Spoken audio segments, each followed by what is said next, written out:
This is game changing. Why is nobody talking about this? I feel like everybody should know how to do this. Starfield as a game is so full of content that every time I play it, I feel like I'm learning something completely new. That being said, this tutorial is dedicated to teaching you 10 Starfield tips and tricks that you might not know. Now, these tips are in no particular order, but there are some really important tips later in the video, so if you'd like to see those, make sure to stick around.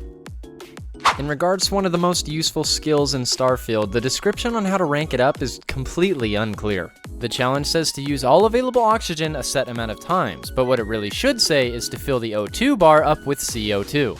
With the encumbrance system being completely different in this game, and you having to run around constantly for quests, you think they'd make it a little bit more clear with how you're supposed to rank these things up. Which brings us up to tip number 2. Boost tethering is currently the best option in Starfield to avoid filling your oxygen bar up with CO2. All that's required is that you at least have the jetpack skill unlocked. Once the skill is unlocked, all you have to do is begin sprinting and start jumping and using your boost pack. If you're using a basic or a skip pack, this is going to be extremely effective and you'll never have oxygen problems again.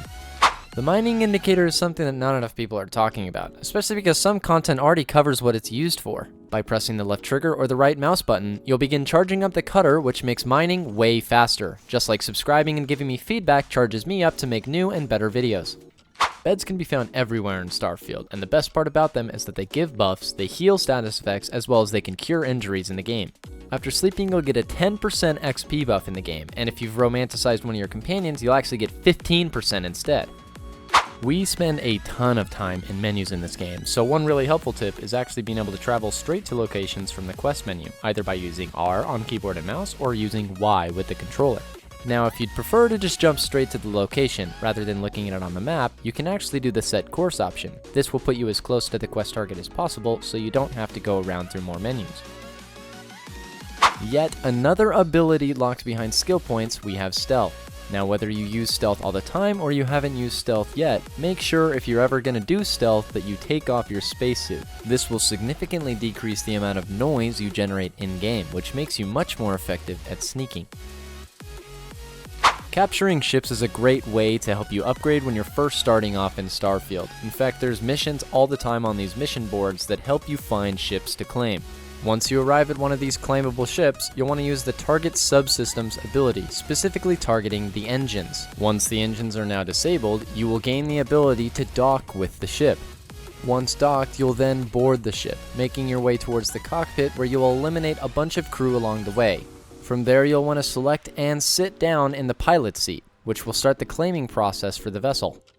After being seated, you'll want to open up the menu and make your way into the ship menu, where you can now make the ship your home ship, followed by registering it to yourself, which is actually significantly cheaper than doing it at the ship technicians. After you capture a ship, a lot of times there will be high-value illegal items on board, and if you don't want to sell those, make sure you pick them up and jettison them from your ship. In order to jettison an item, you'll first need to move the item from your inventory into the ship's cargo. After accessing the ship's cargo, you now have the option to jettison items. If you don't jettison these items, you'll be marked for illicit cargo by system security, and you'll actually have to pay a fine. Which, if you've never gotten a fine in this game, I'd highly recommend it because it actually leads to something pretty exciting. Going back to your ship's throttle actually has 3 really important functions. Full throttle for max speed, bottom throttle for sitting still, and mid throttle, which is best for maneuverability. During combat, you'll want to be adjusting the throttle quite a bit, but each zone has its own purpose, especially in terms of spaceflight. This one might seem a little silly, but if you're ever in a bind, you can actually use the floor of your ship as a form of storage. Anytime you drop an item inside of your ship, it will now be a part of that instance, so anytime you load into your ship, it will reload all of those pieces. Now, this last tip is pretty significant, and the only reason I found it is because I get to make videos about building ships that a lot of people have requested over time. This tip is all about being able to double your cargo or your fuel capacity by overlapping 2 modules in the space that one would normally take up.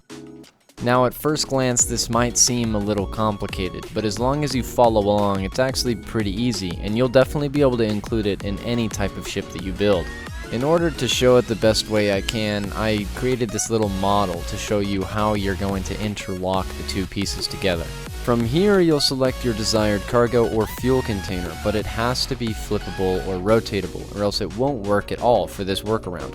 Place one desired piece against the framework, and then place another piece outside of the framework, but it has to be placed, it can't be duplicated. Select your second floating piece and make sure that it's upside down. From there, you'll lock it onto the alternate locking joint.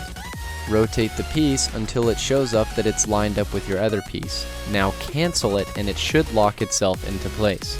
If you want to build a little setup like this to where you can work on new concepts for designs and what might actually work for your ship, I would definitely recommend it. I practiced this for at least 30 minutes and it helped me a ton in incorporating it into new ship designs that I'll probably be releasing soon. Alright, wow. There was a ton that I covered in that video, and I got to experiment a lot with a lot of new editing techniques, so hopefully you guys enjoyed that quite a bit. I want to thank everybody that's been giving me all the feedback as well as all the support that I've been getting. Honestly, it's been a blast getting to learn how to do these new video techniques, and I'm just hoping that I start making better content for everybody to enjoy. That being said, that's another tips and tricks video. It took me way longer than I could have ever expected to make, but honestly, it was a blast getting to learn while I did it. If you guys liked the video, please feel free to comment, give me some feedback, like, and maybe even subscribe so you might be able to check out my new videos that are coming up soon. That's going to be all from me though. I hope everybody takes care, and I'll see you guys next time.